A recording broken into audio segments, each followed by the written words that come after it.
नमस्कार, मैं हूं पूजा सिंह और आप देख रहे हैं हमारा ये खास बुलेटिन। चलिए बुलेटिन की शुरुआत करेंगे आज की कुछ खास बड़ी खबरों के साथ। बिहार में महिला सशक्तिकरण के लिए एनडीए सरकार ने एक बड़ा कदम उठाया। मुख्यमंत्री महिला रोजगार योजना का शुभारंभ प्रधानमंत्री नरेंद्र मोदी ने वीडियो कॉन्फ्रेंसिंग के जरिए किया। इस कार्यक्रम में मुख्यमंत्री नीतीश कुमार, उप मुख्यमंत्री सम्राट चौधरी और अन्य मंत्री भी शामिल हुए। इस योजना का उद्देश्य महिलाओं को आत्मनिर्भर बनाना और स्वरोजगार के लिए आपके जरिए सशक्तिकरण को बढ़ावा देना भी है। आइए इस रिपोर्ट में विस्तार से जानते हैं इस योजना की खास बातें और इसका बिहार के परिवारों पर क्या असर पड़ा। इस योजना का लाभ उठाने के लिए महिलाओं को बिहार के स्थायी निवासी होना जरूरी है। योजना सभी धर्मों और जातियों के लिए है और इससे ट्रांसजेंडर व्यक्ति भी शामिल हो सकते हैं। इसके अतिरिक्त आवेदक के परिवार के कोई भी सदस्य सरकारी नौकरी में नहीं होना चाहिए और न ही आयकर दाता होना चाहिए। इस योजना के तहत महिलाओं को स्वरोजगार के लिए वित्तीय सहायता के साथ कार्य प्रशिक्षण भी दिया जाएगा। महिलाओं के उनके उत्पाद तैयार करने से लेकर मार्केटिंग और बिक्री तक की प्रक्रिया में मार्गदर्शन मिलेगा। योजना का यह पहलू सुनिश्चित करता है कि महिलाएं न केवल रोजगार पाएं बल्कि अपने उत्पादों को बाजार तक पहुंचाने की क्षमता भी विकसित करें। इस योजना के तहत 75 लाख महिलाओं के बैंक खातों में सीधा 10,000 रुपए की पहली किस्त भेजी जाएगी। कुल 7,500 करोड़ रुपए की राशि न सिर्फ आर्थिक मदद है बल्कि महिलाओं को आत्मनिर्भर बनाने और रोजगार की राह पर आगे बढ़ाने की एक बड़ी पहल है। इस महत्वाकांक्षी योजना के तहत बिहार की 75 लाख महिलाओं के बैंक खातों में पहली किस्त के रूप में सीधे 10,000 रुपए भेजे जाएंगे। कुल मिलाकर 7,500 करोड़ रुपए की राशि डायरेक्ट बेनिफिट ट्रांसफर के जरिए लाभार्थियों तक पहुंच जाएगी। सरकार का दावा है कि इस व्यवस्था से न केवल वितरण की पारदर्शिता सुनिश्चित होगी बल्कि महिलाओं तक समय पर सहायता भी पहुंचेगी। वहीं प्रधानमंत्री नरेंद्र मोदी ने कहा कि नवरात्रि के इस पावन पर्व में आप सबका आशीर्वाद हम सबके लिए बहुत ही बड़ी शक्ति है। मैं आपका हृदय से आभार व्यक्त करता हूं और आज से मुख्यमंत्री महिला रोजगार योजना की शुरुआत की जा रही है। इस योजना से अब तक 75 लाख बहनें जुड़ चुकी हैं और अभी एक साथ इन बहनों के खाते में 10,000 रुपए भेजे गए हैं। 22 सितंबर से नवरात्रि के पहले दिन से ही पूरे देश में जीएसटी की दरें घटा दी गई हैं। अब रोज इस्तेमाल की जाने वाली चीजें जैसे दंत मंजन, साबुन, शैम्पू, घी और खाने पीने की चीजें, ये सारे सामान पहले से सस्ते मिलेंगे। बच्चों की पढ़ाई के लिए स्टेशनरी, त्योहारों में पहनने के लिए कपड़े और जूते, इनकी कीमत भी कम हो गई है। घर और रसोई का बजट चलाने वाली महिलाओं के लिए ये बहुत बड़ी राहत है। बहनों के बोझ को हल्का करना, उनके चेहरे पर त्योहार की खुशी बढ़ाना, डबल इंजन की सरकार इसे अपना दायित्व समझो। हमें वो दिन भी नहीं भूलने हैं जब बिहार में आरजेडी की सरकार थी, लालटेन का राज था। उस दौरान अराजकता और भ्रष्टाचार की सबसे ज्यादा मार मेरे बिहार की माताओं बहनों को, यहां की महिलाओं को ने ही झेली है।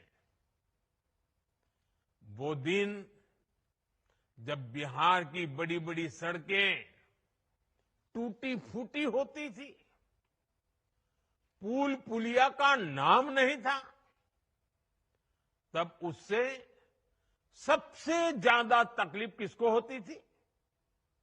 जब ऐसी कठिनाइयां होती है ना, तो हम सब जानते हैं इन सारी कठिनाइयों की सबसे पहली तकलीफ हमारी महिलाओं को उठानी पड़ती है, हमारी माताओं बहनों को उठानी पड़ती है।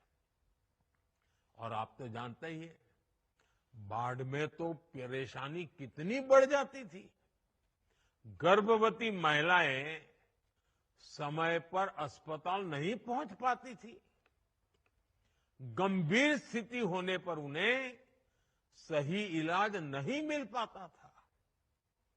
इन कठिन परिस्थितियों से आपको हमारी सरकार ने बाहर निकालने के लिए दिन रात काम किया। साथियों, मुख्यमंत्री महिला रोजगार योजना ने केंद्र सरकार के लखपति दीदी अभियान को भी नई मजबूती दी है।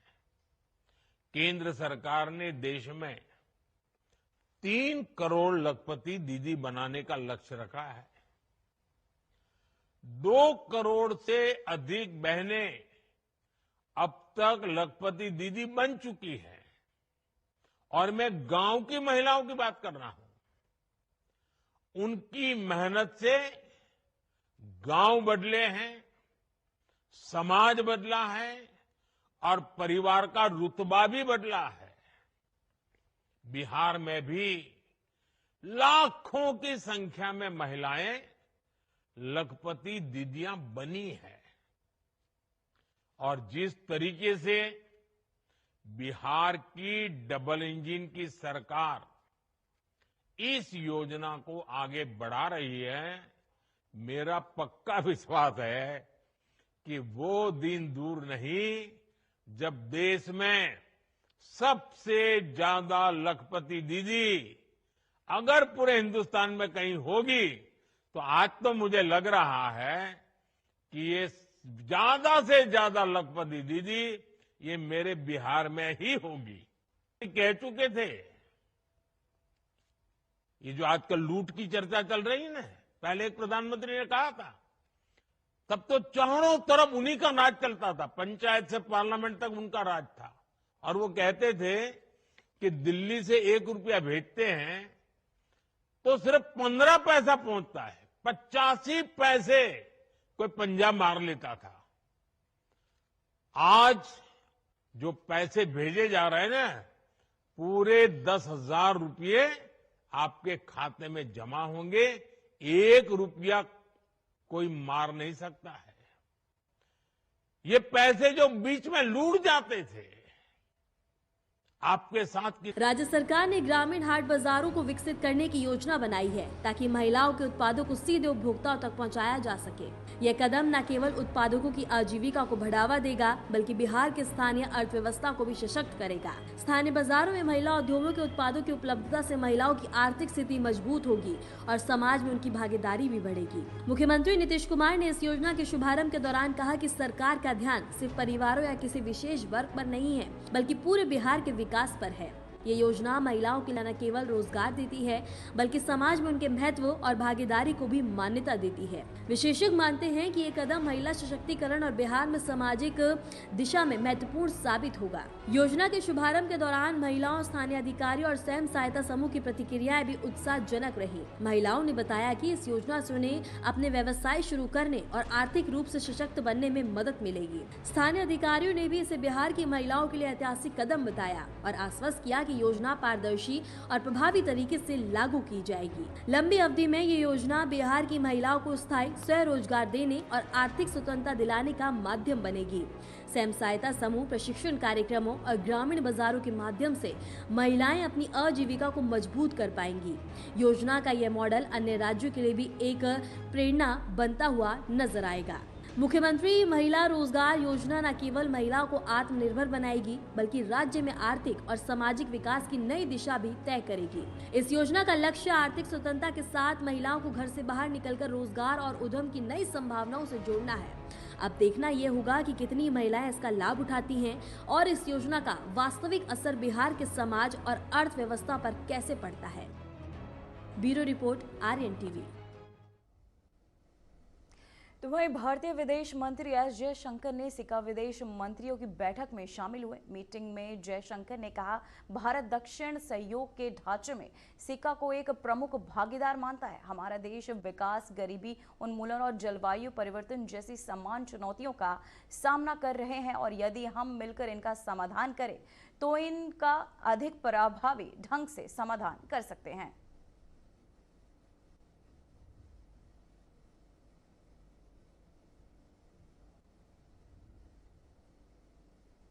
तो वहीं भारतीय वायुसेना में करीब 63 सालों तक सेवा देने के बाद MiG-21 आज शुक्रवार को रिटायर हो गए।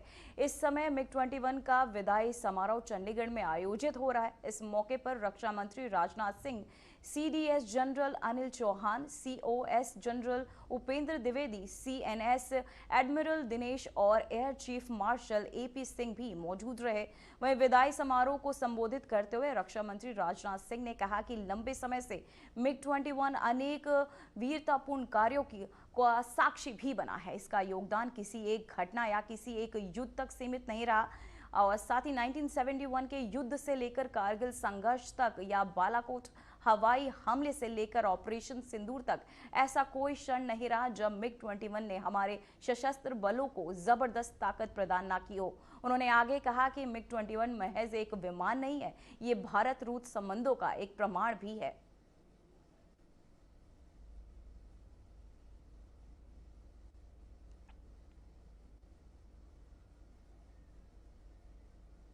तो वही राजधानी में पर्यावरण और स्वच्छता के क्षेत्र में एक नया कदम उठाया गया है। दिल्ली की मुख्यमंत्री रेखा गुप्ता ने बताया कि दिल्ली में पहला बायोगैस प्लांट शुरू किया गया है।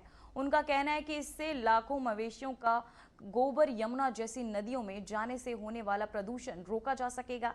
मुख्यमंत्री ने स्पष्ट किया कि जब तक वेस्ट टू एनर्जी प्लांट पूरी तरह काम नहीं करेगा, शहर का कचरा पूरी तरह खत्म नहीं हो सकता। दिल्ली पूरी तरीके से तैयार है, दिल्ली को जरूरत है, देश को जरूरत है और मुझे लगता है कि वर्षों की ये जरूरत जो है जिसे दिल्ली में अभी तक लेके आया जाना चाहिए। आप सोचिए कि इतने सालों बाद, आजादी के इतने सालों बाद देश की राजधानी में पहला बायोगैस प्लांट लगना आज तक नहीं था। हमने उसे अभी नंगली में जब शुरू किया, आज भी हम एक नया बायोगैस प्लांट शुरू करने जा रहे हैं। लाखों मवेशी दिल्ली में हैं और इतना गोवर्धन जो यहाँ पे जनरेट होता है वो सीधा सीधा अभी तक यमुना जी में जा रहा था, जिससे यमुना जी गंदी हो रही थी। तो किसी ने क्या इसकी चिंता नहीं की? क्या कभी इसके बारे में काम नहीं किया? ऐसे ही वेस्ट टू एनर्जी प्लांट जब तक नए डेवलप नहीं होंगे तब तक यहाँ का कूड़ा खत्म नहीं होगा। चाहे हम जितनी मर्जी बातें कर लें, कूड़े के पहाड़ एक खत्म होगा दूसरा लग जाएगा। तो इसीलिए waste to energy plant develop करने की जरूरत है। अलग अलग ग्रीन एनर्जीज में सोलर की लाइन में काम करने की जरूरत है और दिल्ली सरकार पूरे तरीके से कमर कस के तैयार है कि शहर को आगे बढ़ाने के लिए जो भी हमें प्रयास करना पड़ेगा, हम सभी ग्रीन एनर्जीज के क्षेत्र में काम करेंगे। तो वहीं हरियाणा विधानसभा और सरकार के अधिकारियों के लिए विधायी प्रारूपण पर 2 दिवसीय परीक्षण कार्यक्रम का शुभारंभ हो गया है। इस कार्यक्रम का उद्घाटन लोकसभा अध्यक्ष ओम बिरला ने किया। मुख्यमंत्री नायब सिंह सैनी और विधानसभा के स्पीकर हरविंद कल्याण भी इस अवसर पर मौजूद रहे। कार्यक्रम चंडीगढ़ के सेक्टर 26 स्थित महात्मा गांधी राज्य लोक प्रशासन संस्था में आयोजित किया गया। इस मौके पर लोकसभा अध्यक्ष ओम बिरला ने कहा कि भारत की संसद और हरियाणा विधानसभा संयुक्त तत्वाधान में लेजिस्लेटिव ड्राफ्टिंग परीक्षण कार्यक्रम का आयोजित किया जाएगा। वहीं उनका कहना है कि विधायी कार्य की आत्मा लेजिस्लेटिव ड्राफ्टिंग में निहित होती है। भारत की संसद और हरियाणा विधानसभा के संयुक्त तत्वाधान के अंदर लेजिस्लेटिव ड्राफ्टिंग प्रशिक्षण कार्यक्रम आयोजित किया जा रहा है। किसी भी राज्य के विधायी कार्य के अंदर लेजिस्लेटिव ड्राफ्टिंग का सबसे मूल कार्य होता है और ये कहें तो उस विधायी कानून की आत्मा लेजिस्लेटिव ड्राफ्टिंग के अंदर होती है। हमारी कोशिश है कि संविधान में राज्य और केंद्र को कानून बनाने का अधिकार दिया है। राज्य में भी समय समय पर राज्य के सामाजिक, आर्थिक और समय समय में परिस्थितियों के अनुसार कानून का शासन, लोगों को न्यायिक अधिकार मिले। राज्य सरकार समय समय पर कानून बनाती है, आवश्यक होने पर कानूनों में परिवर्तन भी करती है और कई कानूनों को जो आज प्रासंगिक नहीं है उनको समाप्त भी करती है। और इसीलिए सरकार जब कानून विधानसभा में लाए तो उसमें लेजिस्लेटिव ड्राफ्टिंग स्पष्ट हो, भाषा सरल हो, ताकि आम आदमी को कानून की भाषा सरल रूप में समझ में आ जाए और लेजिस्लेटिव ड्राफ्टिंग के अंदर जितनी भी कमियां हैं वो कोई कमी लेजिस्लेटिव ड्राफ्टिंग के अंदर नहीं रहे। इसलिए आने वाले समय के अंदर सभी राज्य के अंदर और केंद्र में भी इस तरीके के प्रशिक्षण शिविर आयोजित करेंगे ताकि हम एक अच्छे विधायी कानून बना सकें। हर राज्य अपने अपने यहाँ लोक कल्याण जन कल्याण के लिए कानून लाता है। हरियाणा सरकार समय समय पर बदलती परिस्थितियों में हरियाणा सरकार ने जहाँ कई कानूनों को समाप्त भी किया है, कई कानूनों में संशोधन भी किए हैं और लोक कल्याण और जन कल्याण के लिए नए कानून भी लाए हैं। मुझे आशा है आने वाले समय के अंदर सरकार और बेहतर जन कल्याण लोक कल्याण के लिए कानून बनाएगी ताकि राज्य में कानून का शासन हो और राजस्थान सरकार हो, हरियाणा सरकार हो या कोई भी सरकार हो, हर सरकार, राजस्थान सरकार ने भी ऐसा शुरू किया, हरियाणा सरकार दूसरी सरकार ने भी शुरू किया है। अब वक्त हो चुका है एक छोटे से ब्रेक का।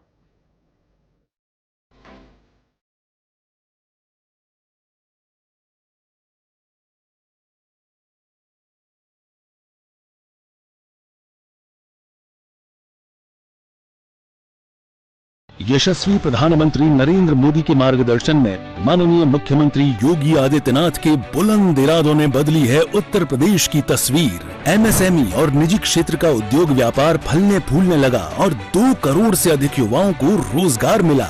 देशी विदेशी निवेशकों को उत्तर प्रदेश में संभावनाएं नजर आईं और इससे 60 लाख से अधिक नौजवानों को मिले हैं रोजगार के सुनहरे मौके। निष्पक्ष एवं पारदर्शी प्रक्रिया से 8.5 लाख से अधिक युवाओं को सरकारी नौकरियां मिली।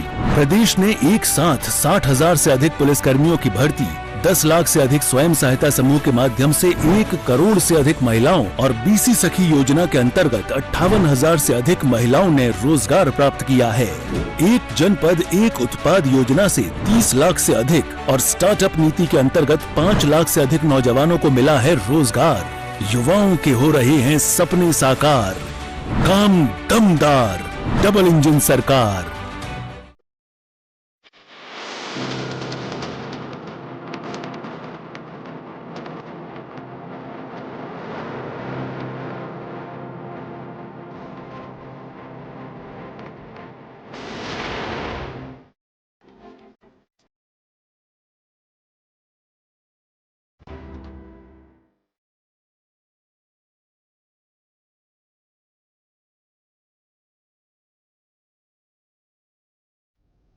ब्रेक के बाद खबरों में एक बार फिर से आपका स्वागत है। हरियाणा के मुख्यमंत्री नायब सिंह सैनी ने बीजेपी कार्यालय का उद्घाटन किया।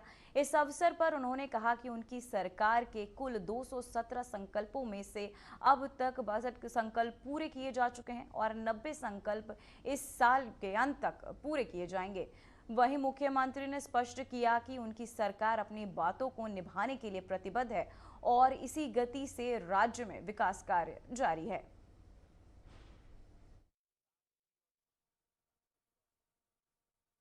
217 योजनाएं नहीं संकल्प थे हमारे, ये हम ये पूरा करेंगे। हमने उन संकल्पों में से 42 संकल्प तो पूरे कर दिए हैं, 90 संकल्प इस साल के अंत तक पूरे हो जाएंगे। इस गति से हमारी सरकार काम कर रही है। हमने कहा था कि हम जो बात बोलते हैं उसको पूरा करते हैं। कांग्रेस पार्टी घोषणा पत्र करती है और घोषणा करके भूल जाती है। तो वहीं केंद्रीय मंत्री ज्योतिरादित्य सिंधिया ने बताया कि प्रधानमंत्री नरेंद्र मोदी 27 सितंबर को 2 महत्वपूर्ण पहलों का अनावरण करेंगे। इनमें पहला है BSNL का नया 4G स्टैक, जिसे लगभग 98,000 साइटों पर देश भर में लागू किया जाएगा। इसका मतलब है कि भारत का कोई भी हिस्सा इससे अछूता नहीं रहेगा। ज्योतिरादित्य सिंधिया के अनुसार भारत के 4G टावर और BTS पहले ही 2.2 करोड़ ग्राहकों को सेवा दे रहे हैं। ये नेटवर्क पूरी तरह सॉफ्टवेयर संचालित और आपको बता दें क्लाउड आधारित होगा। वहीं भविष्य में तैयार और आसानी से 5G में अपग्रेड किया जा सकेगा।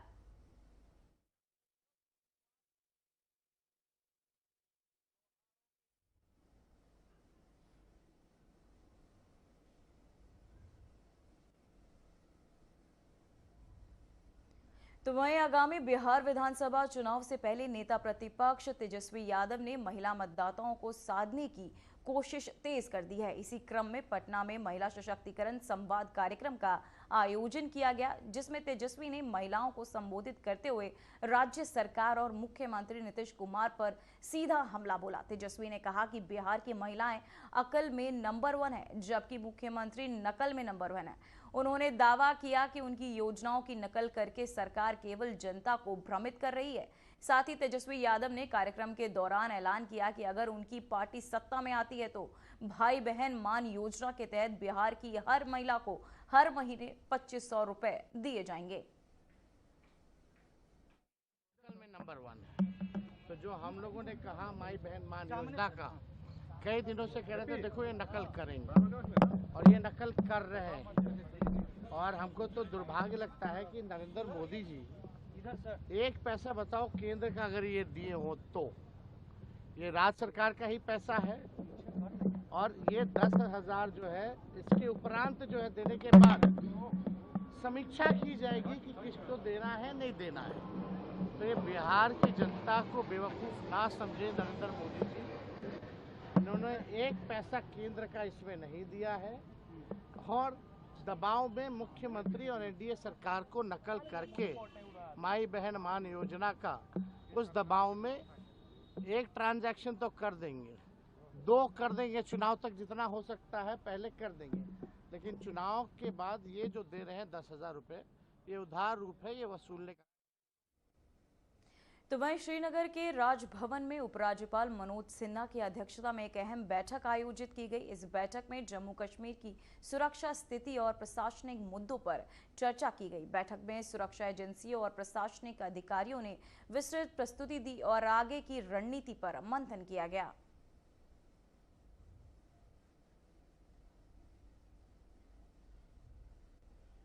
तो वहीं वर्ल्ड फूड इंडिया 2025 में मेघालय पैवेलियन पर उद्घाटन केंद्रीय मंत्री चिराग पासवान ने किया।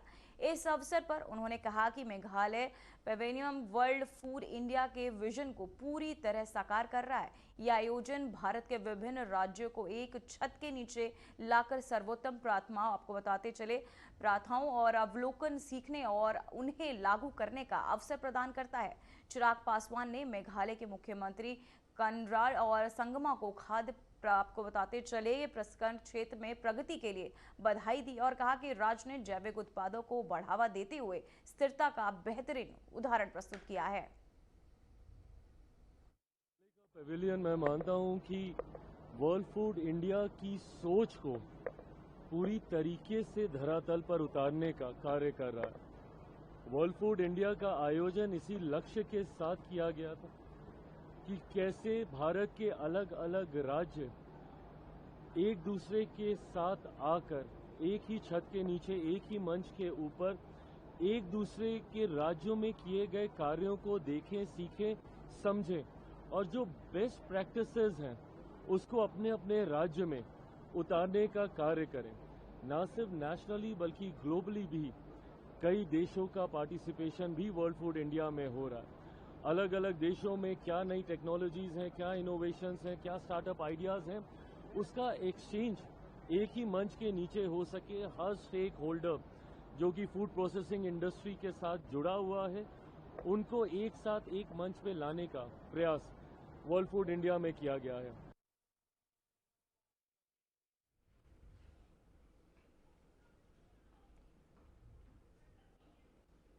फिलहाल बुलेटिन में बस इतना ही। मुझे दीजिए इजाजत। नमस्कार।